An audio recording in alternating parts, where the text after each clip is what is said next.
आप देखते हैं जो लोग सदैव निश्चिंत, मन प्रसन्न, आनंदित रहते हैं वो दीर्घायु हो जाते हैं, स्वस्थ रहते हैं। और जो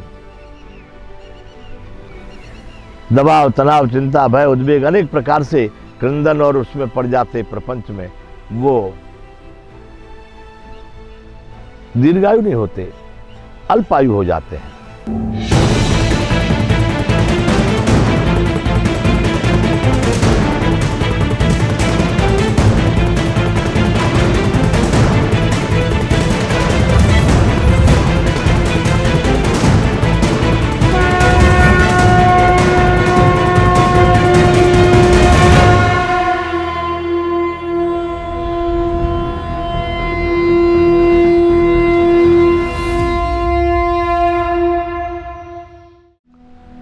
जय विश्व बंधु।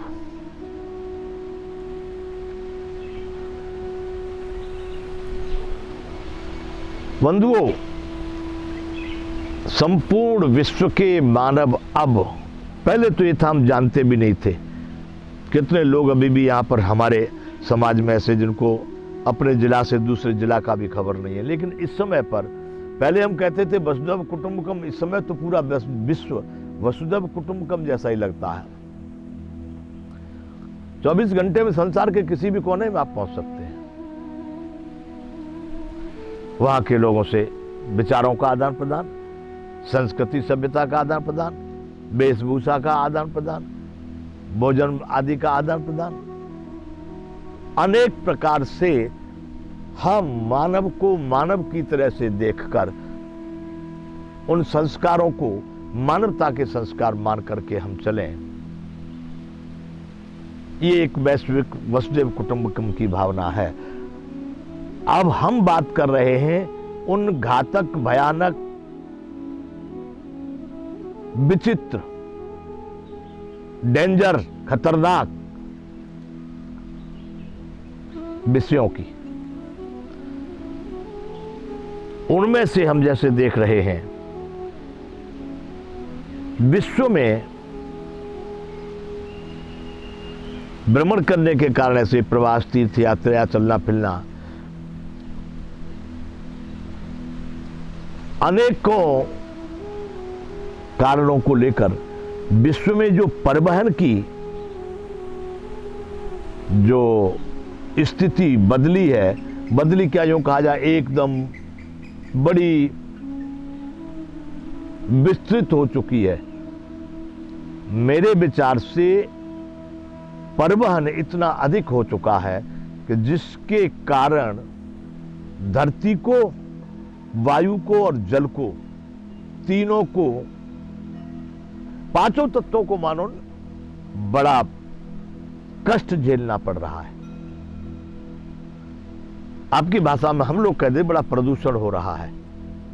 प्रदूषण नहीं, ये सब परमात्मा का शरीर है जो मैं देख रहा हूं, समझ रहा हूं। ये पांचों तत्वों से निर्मित है ब्रह्मांड, इसके अणु अणु में परमात्मा समाया हुआ है। जैसे एक शरीर के रोम रोम में आत्मा है, लेकिन कोई भी वैज्ञानिक उसको पकड़ नहीं सकता। अनुमान, कोई अनुभूति, अंदाज लगा सकते हैं, लेकिन सोच सकते हैं कैसा, लेकिन उसको कभी कोई पकड़ नहीं सकता, पकड़ से बाहर है। लेकिन इस शरीर में वह आत्मा है, अवश्य जरूर है।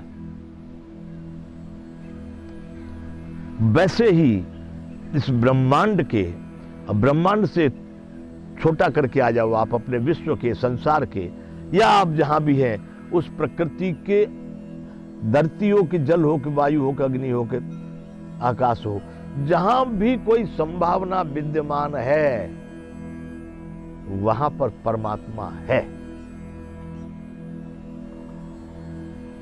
जब वहां पर परमात्मा है, सब जगह पर परमात्मा है, तो ये पंच तत्व से निर्मित जो भगवान का ये शरीर है, वही ये आत्मा का निवास, ये आपका शरीर है। आप एक कल्पना करें, यदि आपके शरीर में कई जगह घाव कर दिए जाएं, तो कई जगह कुछ अंग भंग कर दिए जाएं, कुछ विकृतियां और पैदा कर दी जाएं, आप कैसे जिएंगे? और जिएंगे भी तो कितने दिन जिएंगे? दुर्दशापूर्ण जीवन हो जाएगा। बंधुओं, निश्चयात्मक ढंग से आप समझिए, यही सारे प्रकृति के गुण आपके शरीर में हैं। और इसी शरीर के माध्यम से आत्मा और परमात्मा का समझना या होना माना जाता है। शरीर भी उस परमात्मा की विशेष कृति है। इसी में रह करके वह परमात्मा आत्मा रूप से संसार के सारे दुख और सुखों का अनुभव करता है। आप देखते हैं, जो लोग सदैव निश्चिंत, मन प्रसन्न, आनंदित रहते हैं, वो दीर्घायु हो जाते हैं, स्वस्थ हो रहते हैं। और जो दबाव, तनाव, चिंता, भय, उद्वेग, अनेक प्रकार से क्रंदन और उसमें पड़ जाते प्रपंच में, वो दीर्घायु नहीं होते, अल्पायु हो जाते हैं, निरोग नहीं होते, रोगी हो जाते हैं, स्वाभाविक मृत्यु को प्राप्त नहीं होते, अकाल मृत्यु को प्राप्त हो जाते हैं। उसका कारण हम जिस वातावरण में हैं, वहां का जो जलवायु या जो भी वहां का वातावरण है, वो अगर प्रदूषित है, दूषित है, अच्छा नहीं है, खराब है, तो उसका असर हमारे ऊपर अवश्य पड़ता है। तो मैं कहना यह चाहता हूं बंधुओं, इस परिवहन के कारण भी, अत्यधिक परिवहन, इस परिवहन के कारण भी बहुत बड़ा हमारी प्रकृति पर असर पड़ रहा है। आज के शासक, संसार के लोग, बड़े विद्वान जो सत्ता में बैठे हुए हैं, वो चिंतन करें, वैज्ञानिक चिंतन करें, हम इसको बहुत कम कर सकते हैं। इतने परिवहन की आवश्यकता नहीं है। दुश्मनाहट के भाव से बहुत चल रहा है। शत्रुता के कारण भी परिवहन बढ़ा हुआ है। इन व्यवस्थाओं को अपने को तैयार करना पड़ेगा, इसलिए परिवहन की बहुत जरूरत पड़ रही है। तीर्थ यात्राओं से बहुत बड़ा, पर्यटन के कारण बहुत बड़ा।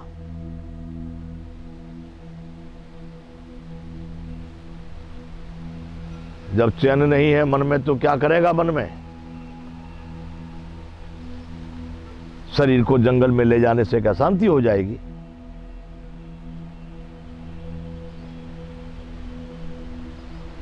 और बड़ी अशांति में भी ये शरीर हो तो क्या शांति हो जाएगी? ये तुम्हारे अपने स्वरूप को समझने की बात है। आत्मा के परम मित्र मंत्री तीन हैं, मन, बुद्धि और अहंकार। उनको समझो, कहां क्रियान्वित हैं। तो इस प्रकृति को प्रदूषित करने का परिणाम है मानव की दुख और दीनता, मानव का बड़ा भयजनक और चिंताजनक जीवन।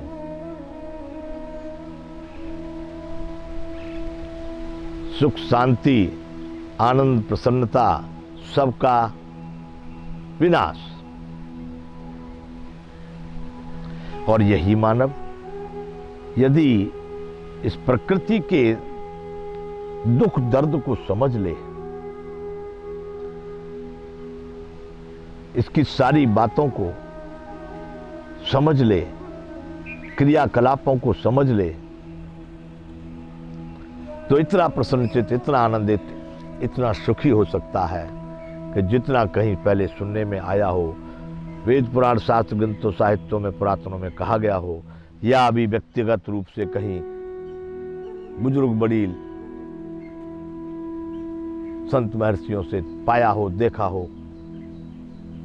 क्योंकि आप लोग उस आनंद को नहीं जानते। जो परम आनंद की स्थिति है, जिसको पाकर के संसार में दूसरा कुछ पाने योग्य रह नहीं जाता। जब आप उसको समझ लेंगे तो ये सामयिक स्थानिक अवसरवादी जो सुख दिखाई दे रहे ना आपको, वस्तुओं में, पदार्थों में जो आपको सुख दिखाई दे रहा है, बनावट में, अहंकार में जो सुख दिखाई दे रहा है, फिर आपको इसकी आवश्यकता नहीं रह जाएगी। फिर शाश्वत सुख, शाश्वत आनंद, परम आनंद जब प्राप्त हो जाता है तो ये कृत्रिम, बनावटी, थोड़ी देर वाले सुख और दुख, इनका अंत हो जाता है। इसलिए बंधुओं, चिंतन करो, अभ्यास करो, पालन करो। जय विश्व बंधु।